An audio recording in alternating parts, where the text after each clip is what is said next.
I was pretty much a ruffian as a youngster. Loved to fight. Wasn't a bad kid. Didn't run with gangs or do drugs. I just loved to fight and raise hell.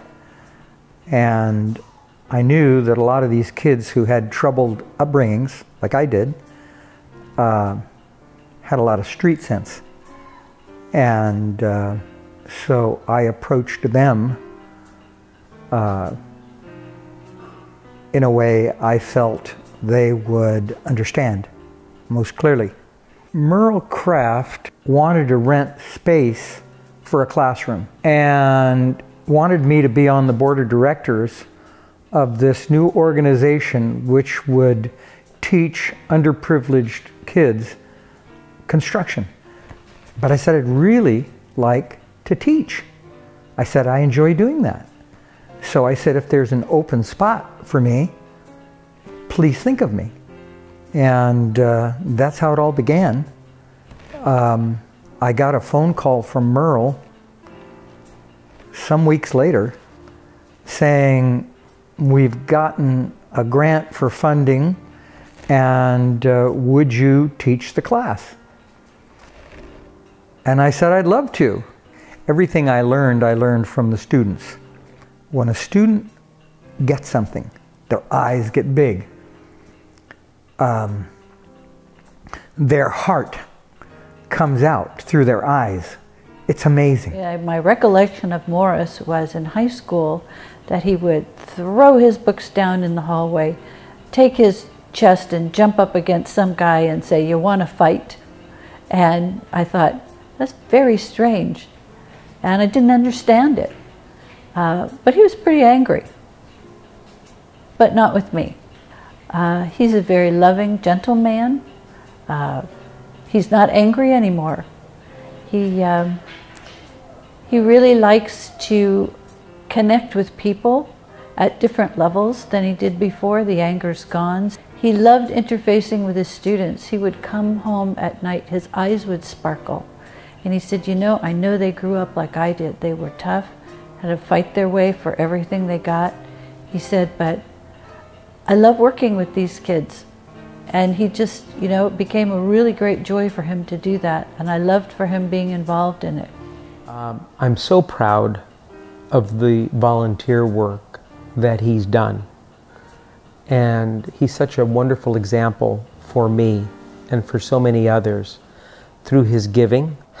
So he's the oldest of the 4 children in our family. I'm the youngest. I was 5 when he left home for the Navy, and we really didn't grow up together. So we've spent the last 35 years becoming acquainted with one another and growing up. And for me, it has been a marvelous experience. It's really been wonderful. I'm so grateful for his energy, for his guidance, for his counsel, for his patience, for his teaching, for his love and kindness and consideration. And to have that in a business partner is phenomenal. But for that business partner to be your brother is simply icing on the cake. I know how inspirational Morris Carey has been in my life, whether it was as a young boy, whether it was as my first employer, teaching me responsibilities of the real world, whether it was working with me on my own projects, but also the sense of community pride, the selfless giving back has truly been an inspiration to all and has taught me a lot as far as community service, giving back, and also wanting to leave a legacy behind. To teach young adults his 40 years of working the trades. I mean, I was blown away. And I went home and told my wife, you won't believe what Morris is doing. And it really gave me, you know, really good warm feelings that he was doing that. So, I mean, Morris, you deserve this. more than anything, congratulations. You're just one incredible guy. Well, I'd like to say, Morris, that even though you were a brat the first day I met you, that you are an incredibly human being. And you know that, and all of your family and loved ones and friends know that. But there's a whole community out there that is so appreciative of what you have given them. And long story short, there wouldn't be a future member if it weren't for Morris Carey. Pure and simple, there wouldn't be one. He's a loyal friend, and he's a wonderful guy, and he makes me laugh. When you find time, maybe in a year or two when you start to retire or do have the time, I know you're going to jump back into it. I know you'd love to help people and help anybody that asks for your help. So again, thank you and congratulations. And he was very good at what he did. And one of the things I really enjoyed about him is that because he was a master tradesman, he had the ability to explain something in different ways so other people can get it. And sometimes students don't get things in one way. And when they were disruptive, Mr. Carey would say, "Shut up!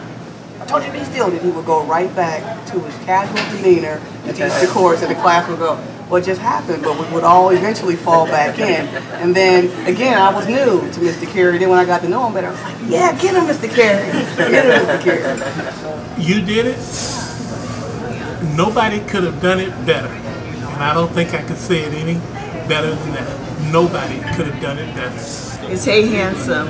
Again, you are the heart and soul of this program. Without you, we could not have gone as far as we have. The community appreciates you, especially the kids that have come through this program, and we know that you'll always be here. Whenever we need you, we can pick up a phone, you'll be here, and you'll continue to touch the lives of so many more. Thank you, Morris. Love you. Hi, Morris. All of us at home and family are so proud that you are being honored as the first annual recipient of the Open Opportunities Leadership Awards of Distinction.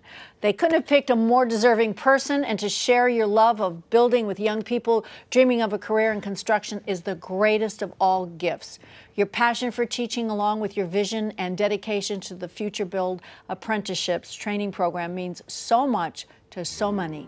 Thank you so much for what you do. Yeah, absolutely. And Morris, you are my hero because not only do we share a passion for photography, we both have a passion for power tools. I have watched you work your construction magic on television, and I know for certain that you are equally talented in the real world. So your work with Future Build provides life-changing training experience for young adults who want to follow in your footsteps. Now, those are some big shoes to fill, I know. No worries, you also have equally big shoulders and an even bigger heart. Yes. So carry on, my friend, and keep up the great work. Congratulations, Morris. We send you all our love. Well, I'm sitting here talking about open opportunities. I'm very proud of that. It was very special to have the chance to take part in this classroom situation, interact with these young folks. Actually, some of them were almost my age in some instances. My business was my biggest achievement. I wish I could say that my family was my biggest achievement, but it wasn't.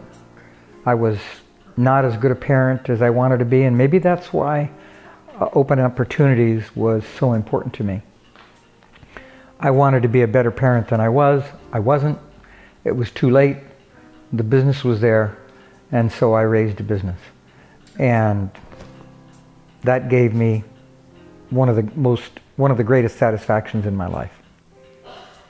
I guess by working on the construction company, before I get so old that I kick the bucket, I will leave something for my brother to work with. We had started so many years ago, and the recession hit and pretty much destroyed everything we had achieved. And we decided to make it all happen again and build it back up. And we're doing that, and it's working well. And I know that I will be able to leave this world with something that folks will remember me by for my achievements and for my achievements with my brother, and of course a legacy for my family, and certainly something that'll help to take care of my wife.